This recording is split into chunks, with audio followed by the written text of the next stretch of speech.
Os casos de catapora podem aumentar a partir de agora, com a primavera. E quais são os tipos de cuidado necessários para proteger principalmente as crianças? Eu estou recebendo aqui hoje a pediatra Lídia Mairink com a gente. Se você quiser fazer uma pergunta, fique à vontade. Lídia, mais uma vez, obrigada por ter vindo, viu? Obrigada, bom dia, bom início de semana, pra né? Para nós, né? Mesmo com o calorão, né, Lídia? E aí agora a gente pode perceber esse aumento nos casos de catapora? A catapora ela é uma doença muito sazonal, muito de época de ano. Então sempre foi na primavera, o mês de setembro era o mês que a gente passava o pronto-socorro inteiro atendendo catapora, era uma atrás da outra. E depois, outubro já começava, né, ali mantinha o pico e novembro começava a diminuir. Então era bem marcada a época do ano mesmo. E como é que ela é transmitida? É de pessoa a pessoa, de contato, mas qual que é o detalhe? Ela é altamente contagiosa. Ela chega a 100% de transmissão. Então a pergunta às vezes as pessoas falam, eu nunca tive. Eu sempre pergunto, seu irmão teve? Ele teve. Eu falei, então pode ter certeza, né, que você teve uma forma muito mais leve, mas que você teve. A chance, né, de duas pessoas convivendo no mesmo ambiente não pegarem era mínima. Então, ela é considerada uma das doenças mais contagiosas que existem. E ela aparece em forma de lesões? Ela começa na cabeça, no centro, ela tem uma característica também bem marcada. Começa no centro e depois espalha para a periferia. E isso, por exemplo, nos ajuda a não confundir com a famosa síndrome mão-pé-boca das crianças, que é umas mesmas bolinhas, mas que ficam na mão e no pé. A catapora não chega nem na mão nem no pé. Ela fica no corpo e vai para as extremidades, mas é muito mais marcado aqui. E você tem uma na forma de bolinha, ali do lado já tem uma na forma começando e um pouquinho para cá já tem uma terminando na forma de casquinha. Então essa morfologia variada também nos ajuda a fazer o diagnóstico. E aí, no caso, qual que tem medicamento? Quando vem a catapora, não tem? O que é feito? Vírus. É vírus, né? Então é suporte, é líquido e o mais importante é evitar a infecção secundária, né? Porque coça muito e aí aquela criança vai abrindo, vai levando infecção, né? Porque ela não deixa tocar, dar banho, tudo aquilo, e vira bactéria. Então, as maiores complicações são por infecção na pele, porque a média são de 300 a 500 bolinhas uma criança não vacinada. Então, imagina, 300 a 500 portas de entrada para a bactéria, sem contar pneumonia e meningite. Mas até inventar a vacina, era considerada a doença, assim, uma das doenças mais com maior mortalidade. Por quê? Morre pouco, mas como todo mundo tem, aí acaba morrendo mais, né? Porque todo mundo tinha, não tinha outro jeito. É assim, era ou vacina ou tinha catapora. Você falou da vacina, a gente tem, ela é a forma de prevenção e quem é vacinado não vai ter a doença e quantas doses são? O SUS implementou primeiro uma dose em 2010 e aí você evitava de ter a catapora grave, mas não evitava de ter a catapora, você podia ter a forma leve.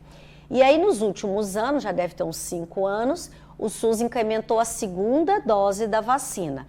Com as 2 doses da vacina, com 1 ano e 4 anos, a ideia é não ter mais a catapora. Mas 100% também as vacinas nunca vão pegar, né? E nós temos que ver a população crescer, né? Essas crianças que tomaram vacina ainda são crianças.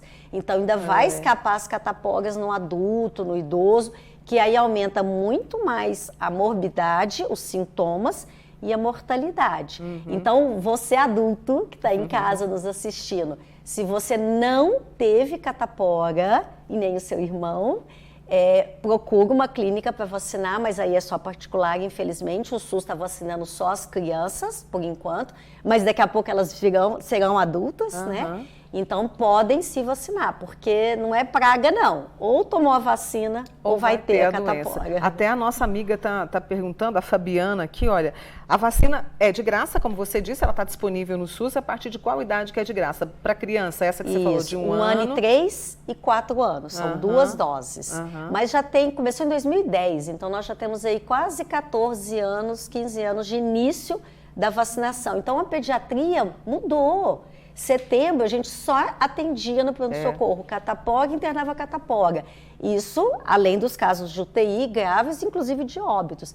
Então, hoje isso caiu muito, mas ainda precisa de mais tempo, né, para a população adulta também ser beneficiada. Eles são beneficiados de forma indireta, porque se a catapora não circula nas crianças, o adulto pega menos, então tem essa proteção indireta também. Né? Lídia, e a catapora no adulto também tem uma gravidade? Sim, ela costuma ser mais grave, com mais sintomas e mais óbito. E tirando os dias que você tem que faltar do trabalho, então, né? Porque pelo menos 1 semana, 10 dias em casa, né? Então, porque transmite muito. E tem até a questão estética, né? Da nossa faixa etária, todo mundo tem uma marquinha que falou, essa marquinha aqui foi quando eu tive catapora, né? Então ainda tem até a questão estética, mas óbvio que a gente está preocupada com a letalidade, né? E com o quanto ela coça, ela é muito chata, coça muito, né? E antigamente a gente tomava os banhos de permanganato de potássio, né? Aquele líquido roxo. Hoje a gente usa o remédio para evitar a coceira, mas o mais importante é evitar a infecção que pode vir depois. Vacina para poder se proteger. Sem dúvida, sempre. Na maior parte das doenças, principalmente as virais, que a gente não tem cura, não tem tratamento. Mas vale muito a pena. E agora, estando no SUS, fica bem mais acessível, bem mais fácil. Só para tirar uma dúvida que é muito comum entre as pessoas, catapora e varicela é a mesma coisa, Lídia? Sim, é a mesma coisa. A catapora é o nome, né, popular, varicela é o nome médico. Em inglês tem um nome mais engraçado, é chickenpox. Então é esse nome em inglês. E eu já escutei de pai falar assim, não, doutora, mas catapora não tem que pegar? Porque o que acontecia antigamente? Já que ia pegar, o que os pais faziam? Tinha um caso lá na rua, levava todas as crianças para já pegar na infância. Já que vai pegar, pega pequeno, porque dá menos trabalho, sofre menos, morre menos do que esperar virar adulto. Então, antigamente tinha isso, mas hoje não tem mais isso. E apesar dela ser leve na maioria dos casos, pode ser grave, pode levar a óbito e não é desprezível o óbito pela catapora. Recado importantíssimo da doutora Lídia Mayrink, que é pediatra, falando pra gente aí sobre a catapora. Compartilhe essa entrevista. Lídia, mais uma vez, obrigada. Boa semana, tá?